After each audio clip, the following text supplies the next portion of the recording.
안녕하세요. TMA 말씀창고 최영돈 전도사입니다. 추석 명절 기간의 휴식기를 마치고 이제 월요일부터 다시 말씀 나눔을 시작합니다. 지난주에는 호세아를 다루었는데 성경의 순서를 따라 오늘은 요엘서를 다루게 되었습니다. 오늘 묵상할 말씀은 요엘 2장 15절부터 18절 말씀입니다. 먼저 말씀을 읽겠습니다. 너희는 시온에서 나팔을 불어 거룩한 금시기를 정하고 성회를 소집하라. 백성을 모아 그 모임을 거룩하게 하고 장로들을 모으며 어린이와 젖 먹는 자를 모으며 신랑을 그 방에서 나오게 하며 신부도 그 신방에서 나오게 하고 여호와를 섬기는 제사장들은 낭실과 제단 사이에서 울며 이르기를 여호와여 주의 백성을 불쌍히 여기소서 주의 기업을 욕되게 하여 나라들로 그들을 관할하지 못하게 하옵소서 어찌하여 이방인으로 그들의 하나님이 어디 있느냐 말하게 하겠나이까 할지어다. 그때 여호와께서 자기의 땅을 극진히 사랑하시어 그의 백성을 불쌍히 여기실 것이라. 아멘. 오늘 말씀의 제목은 그 후에 그리고 또 그때에입니다. 그 후에 그리고 또 그때에. 요엘서 말씀은 솔직하게 설교로 잘 다루어지지 않는 본문이고요. 성경 통독을 할 때도 단 3장밖에 안 되는 성경이다 보니까 사람들에게 중요하게 인식되기보다는 드디어 구약 성경이 끝이 나고 있구나 라는 마음으로 읽고 지나쳐버리는 부분이기도 합니다. 그러나 이것은 분명히 다른 좀 더 많은 분량을 차지하고 있는 성경 본문들과 동일한 권위를 가지고 있는 하나님의 말씀으로서 우리는 이 말씀 가운데 던져지는 하나님의 메시지를 꼭 읽어낼 수 있어야 합니다. 동등한 가치가 있기 때문에 우리에게 익숙한 복음서와 같은 차원의 성경으로 이 본문이 같이 존재하는 것이니까요. 그리고 몇몇 부분은 우리에게 익숙합니다. 아마 요엘서에서 우리가 일반적으로 기억하는 부분은 찬양의 가사로 좀 많이 알려져 있는 요엘 2장 28절일 것입니다. 마지막 날에라는 찬양에 이 본문이 가사로 실려 있는데요. 자녀들은 예언할 것이요 청년들은 환상을 보고 아비들은 꿈을 꾸리라 이렇게 말입니다. 조금 변형된 형태예요. 요엘 2장 28절 본문 말씀은 이렇습니다. 그 후에 내가 내 영을 만민에게 부어주리니 너희 자녀들이 장래일을 말할 것이며 너희 늙은이는 꿈을 꾸며 너희 젊은이는 이상을 볼 것이며. 아멘. 우리가 이 마지막 날의 찬양을 부를 때 마치 성령 하나님의 임재를 바라는 환희의 찬가처럼 부르게 되는데요. 빠른 찬양이라서 더욱더 그렇습니다. 박수를 치며 찬양하게 되기 때문이죠. 그런데 이 놀라운 은혜의 역사가 이루어지는 배경에 대해서 우리가 알게 된다면 똑같은 환희의 찬가일지라도 좀 더 가볍지 않은 마음으로 눈물과 감격으로 부르는 찬양이 되게 됩니다. 우리는 그 배경에 대해서 오늘 살펴보면서 우리 가운데 주시는 하나님의 뜻을 살펴보고자 합니다. 이 요엘 2장 28절 본문을 풀어가는 근본은 그 후에라는 말에 있습니다. 어떤 일이 일어난 후에 놀라운 하나님의 영의 임함, 하나님의 능력의 역사가 있다라고 말하고 있는 거지요. 그렇다면 그걸 알아보려면 앞에 본문으로 돌아가야 합니다. 앞으로 가서 18절부터 27절까지의 말씀을 살펴보면 마찬가지로 하나님의 회복의 역사가 제시되고 있습니다. 차이가 있다면 28절부터 32절까지의 말씀이 영적인 차원, 영혼의 회복과 구원에 대한 이야기를 제시하고 있다면 18절부터 27절은 육적인 차원, 이 땅에서의 고난에 대한 회복과 구원에 대한 이야기를 하고 있다는 것입니다. 여기서 우리가 알게 되는 사실이 먼저 두 가지가 있습니다. 첫째, 하나님의 구원의 역사는 영과 육 모두의 새 창조입니다. 하나님의 구원의 역사는 영과 육 모두의 새 창조입니다. 이 말은 바로 하나님의 구원의 역사는 영과 육 모두를 포괄하는 전인적인 구원, 실존 전체에 대한 구원이라는 것입니다. 영의 구원만이 아니라 육의 구원까지 이야기한다는 것. 단순하게 천국 가는 것만 이야기하는 것이 아니라 이 세계 전체의 회복까지 기대하는 것이 구원의 역사라는 이야기죠.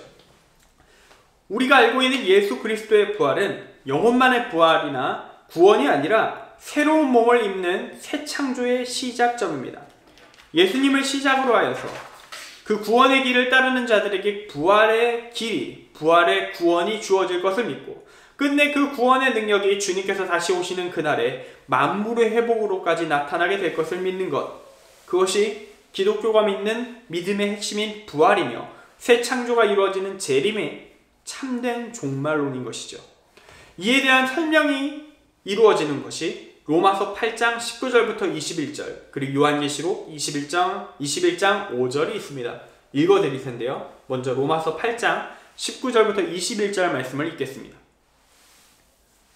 피조물이 고대하는 바는 하나님의 아들들이 나타나는 것이니 피조물이 허무한 데 굴복하는 것은 자기 뜻이 아니요 오직 굴복하게 하시는 이로 말미암음이라. 그 바라는 것은 피조물도 썩어짐의 종로로 탄 데서 해방되어 하나님의 자녀들의 영광의 자유에 이르는 것이니라. 이어서 요한계시록 21장 5절 말씀입니다. 보좌에 앉으신 이가 이르시되 보라 내가 만물을 새롭게 하노라 하시고 또 이르시되 이 말은 신실하고 참되니 기록하라 하시고. 아멘. 이러한 부활, 이러한 구원에 대한 이해, 몸과 영혼 전체의 회복과 새로운 변화를 이야기하는 성경의 메시지를 정확하게 이야기하는 것은 매우 중요합니다. 왜냐하면 이것을 잘못 이해했을 때 각종 사회윤리적 폐단들이 발생해 왔기 때문이죠.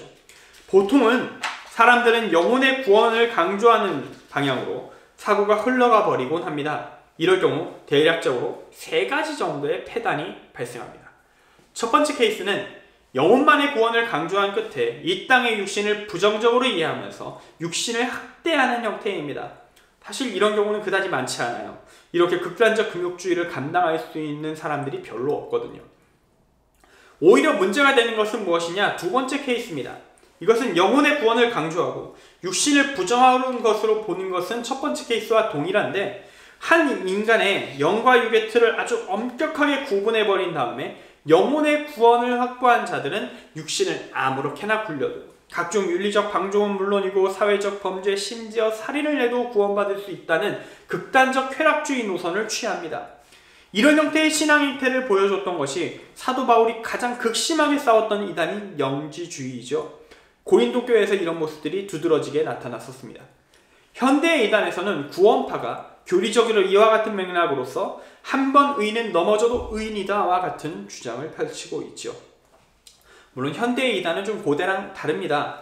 도덕적 방종의 문제가 심화되면 사회적 지탄이 고대보다 훨씬 심하거든요. 그래서 사이비 종교 취급받는 상황이 된다는 것을 알기 때문에 교리와 상관없이 이 사회에서의 생존을 위해서 법을 좀 비교적 잘 지키곤 합니다. 그들은 구원의 교리가 성경의 내용과 틀린 내용을 흘린 형태를 가지고 있다는 점에서, 그럼 이들의 구원의 교리가 성경의 내용과 틀린 형태를 가지고 있다는 점에서 우리는 이들이 도덕적으로, 사회적으로 그래도 큰 문제 없는 모습을 보여주고 있더라도 그래도 기독교인들은 경계해야 되는 것이죠. 왜냐하면 근본적으로 잘못된 부분이 있기 때문입니다. 이들의 가르침에 누군가가 빠진다면 구원의 길에서 벗어날 수 있기 때문에 우리는 사회적인 것을 떠나서 각 영혼들의 구원을 위하여 이런 이단들을 분명하게 알고 조치해야 될 필요가 있는 것입니다. 그리고 두 번째보다 더 안 좋은 것이 있을 수 있는 것이 바로 세 번째 케이스입니다. 이 경우는 마치 아슬아슬한 줄타기를 하는 것과 같습니다. 그래서 정통교회 안에서도 때때로 확인이 되기 때문에 더욱 큰 문제입니다. 이 역시 영혼의 구원에 강조점을 둔 결과이죠. 그래도 육신을 포기하지는 않았어요. 정통이니까요. 다만 인간, 개인의 구원으로서 예수님의 십자가 부활의 영향력을 축소시켜버립니다. 이게 문제입니다. 이 땅의 회복을 논하거나 이 땅에서 하나님의 나라를 건설하기 위해 노력한다거나 사회적 노력을 기울이는 것 별로 안 좋아합니다. 오직 나 자신의 구원에만 집중하죠. 그 결과는 좋게 나올지라도 개인의 도덕성을 확보하는 정도에 그치게 됩니다. 그리고 개인차에 따라서 그마저도 잘 안 돼요. 제대로 온전한 도덕성을 확보한다는 게 얼마나 어렵습니까? 사실상 그래서 두 번째 케이스랑 비슷하게 넘어가 버려요. 세상의 소금이자 빛, 그리스도의 향기, 그리스도의 편지가 아니라 사실상 세상의 오염원이자 어둠, 사탄의 악취이자 편지인 기독교인이 탄생하게 됩니다. 여기에는 때로 구원받은 자로서의 선민사상까지 추가되는 경우도 있어요. 자기들이 특별한 우월성을 가진 것처럼 착각하곤 합니다. 여기서 우리는 어떻게 개독교인이 탄생하는가, 그 근원을 알게 되죠. 진짜 구원은 영육 전체의 새 창조입니다. 예수 그리스도의 십자가와 부활은 그분이 이 땅에서 살아낸 삶을 포함하는 겁니다. 부활만 취하고 십자가의 길을 버리면 구원의 길이 아니라는 사실을 우리는 알아야 합니다. 그리고 그 구원의 길을 가는데 회복된 우리에게 하나님께서 우리를 창조하실 때 부여하신 청지기의 사명, 그것을 온전히 수행해 나가려고 하나님께서 우리에게 명령하고 요청하고 계신다는 사실도 우리는 인정하고 받아들여야 합니다. 그게 구원받은 자의 사명이라는 것이죠. 이것이 바로 그리스도인의 믿음의 실제입니다. 이어서 두 번째로 우리가 알게 되는 사실에 대해서 나눌 텐데요. 둘째입니다. 하나님의 구원은 영의 회복으로 시작하여 육의 회복으로 시작하여 영의 회복으로 나아갑니다. 하나님의 구원은 육의 회복으로 시작하여 영의 회복으로 나아갑니다. 요엘서 말씀에서 나타나는 이 회복의 역사는 먼저 육의 회복, 이 땅에서의 회복부터 먼저 말하고 시작합니다. 즉 우리가 지금 살아가는 삶의 영역이 먼저 회복된다는 것이죠. 그리고 그 회복된 모습 가운데에서 우리의 믿음의 고백이 결국 일어나게 되는 것입니다. 요엘서 2장의 끝인 32절에서야 구원에 이르는 믿음의 고백을 논할 수 있는 것이죠. 32절 말씀입니다. 누구든지 여호와의 이름을 부르는 자는 구원을 얻으리니 이는 나 여호와의 말대로 시온산과 예루살렘에서 피할 자가 있을 것이며 남은 자 중에 나 여호와의 부름을 받을 자가 있을 것임이니라. 아멘. 결국 우리의 믿음이 온전한지 확인하는 첫 번째 근거는 이 땅에서 살아가는 우리의 삶의 모습이 되는 것입니다. 그래서 예수님은 우리에게 이렇게 말씀하신 겁니다. 마태복음 5장 17절부터 20절 말씀입니다. 내가 율법이나 선지자를 폐하러 온 줄로 생각하지 말라. 폐하러 온 것이 아니요 완전하게 하려 함이라. 진실로 너희에게 이르노니 천지가 없어지기 전에는 율법의 1.1획도 결코 없어지지 아니하고 다 이루리라. 그러므로 누구든지 이 계명 중에 지극히 작은 것 하나라도 버리고 또 그같이 사람을 가르치는 자는 천국에서 지극히 작다 일컬음을 받을 것이요 누구든지 이를 행하며 가르치는 자는 천국에서 크다 일컬음을 받으리라. 내가 너희에게 이르노니 너희 의가 서기관과 바리새인보다 더 낫지 못하면 결코 천국에 들어가지 못하리라. 아멘. 그리고 사도의 바울도 이와 같은 맥락에서 이렇게 선언하였습니다. 로마서 3장 31절 말씀입니다. 그런즉 우리가 믿음으로 말미암아 율법을 파기하느냐 그럴 수 없느니라. 도리어 율법을 굳게 세우느니라. 이어서 로마서 13장 8에서 10절 말씀입니다. 그 율법이 굳게 세워진다는 것이 무엇인가를 얘기하죠. 피차 사랑의 빛 외에는 아무에게든지 아무 빛도 지지 말라. 남을 사랑하는 자는 율법을 다 이루었느니라. 간음하지 말라, 살인하지 말라, 도둑질하지 말라, 탐내지 말라 하는 것과 그 외에 다른 계명이 있을지라도 내 이웃을 내 자신과 같이 사랑하라 하신 그 말씀 가운데 다 들었느니라. 사랑은 이웃에게 악을 행하지 아니하나니 그러므로 사랑은 율법의 완성이니라. 아멘. 결국 구원의 메시지, 성경의 말씀은 하나로 묶여집니다. 우리가 흔히 착각하듯이 로마서 말씀의 믿음과 야고보서 말씀의 행함은 전혀 충돌하지 않습니다. 양쪽 모두 살아있는 믿음이 무엇인가를 이야기합니다. 행함, 사랑이 죽은 믿음을 믿음이라고 하지 않고 있기 때문입니다. 야고보서 2장 26절 말씀입니다. 영혼 없는 몸이 죽은 것 같이 행함이 없는 믿음은 죽은 것입니다. 아멘. 이 요엘서 말씀의 흐름 안에서도 우리는 이러한 하나님의 구원의 진리를 인식할 수 있습니다. 그리고 이제 마지막으로 요엘서 본문 자체를 다루면서 오늘 말씀 묵상을 마무리하려고 합니다. 셋째입니다. 하나님의 기적을 이루기 위해서는 때로 조건의 충족이 필요합니다. 지금까지 우리는 요엘서 2장 28절부터 시작해서 28절, 27절까지 내용까지 올라가 왔습니다. 그리고 이 18절 말씀에는 그때라는 말이 적혀 있는데요. 이 18절부터 회복, 육의 회복, 현실의 회복이 시작되었으니까 이 육과 영 전체의 회복의 역사의 최종적인 시작점, 그 근거를 알기 위해서는 한 번 더 올라가야 될 겁니다. 그렇게 올라가면 오늘 읽은 말씀 15절부터 17절 말씀이 나와요. 여기서 우리는 이 놀라운 육과 영의 회복이 모든 민족의 전력을 다한 회개, 모든 믿는 자, 그 어느 누구도 빠짐없이 함께한 회개의 역사 가운데 이루어졌음을 알게 됩니다. 그때 이루어진다는 얘기예요. 16절 말씀은 이렇게 적혀있죠. 장로들을 모으며 어린이와 젖 먹는 자를 모으며 신랑을 그 방에서 나오게 하며 신부도 그 신방에서 나오게 하고. 여기서 우리는 회개의 수준이 어떤 것인지 알게 됩니다. 모두가 하는 거예요. 모든 구성원이 하는 겁니다. 평상시라면 전쟁 중에도 동원되지 않은 사람들까지 다 동원되는 거예요. 모든 구성원이 젖먹이까지 전력을 일으키는 회개의 성회, 죄로부터 완전한 회개, 완전한 돌이킴, 하나님께 돌아감이 있을 때에 이들은 삶의 현실의 환난을 극복하는 하나님의 기적을 경험하면 물론이고 새 창조의 구원까지 얻을 수 있는 것입니다. 요엘서의 배경을 생각하면 요엘서의 예언이 가지고 있는 메시지가 왜 필요했는가 이것도 알 수 있게 됩니다. 요엘서는 남유다가 멸망으로 치달아가는 시점을 배경으로 하는 성경입니다. 남유다의 타락상과 당시 민생의 피폐함을 표현하고 있죠. 1장은 메뚜기 떼의 발생으로 초래된 자연재해, 그리고 그 메뚜기 떼의 위협과 같은 타국의 군사적 위협에 대해서 2장은 이야기를 합니다. 이 모든 위협, 고난의 문제를 해결하는 대안을 요엘 선지자는 남유다가 하나님 앞에서 회개하는 것이 필요하다. 그게 답이다라고 말하고 있는 것입니다.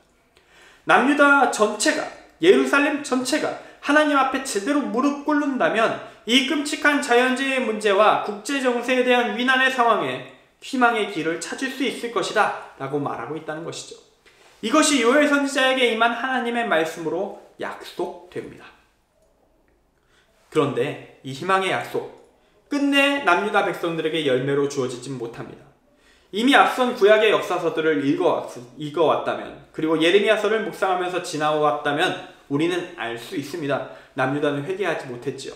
그 결과 멸망에 이르렀습니다.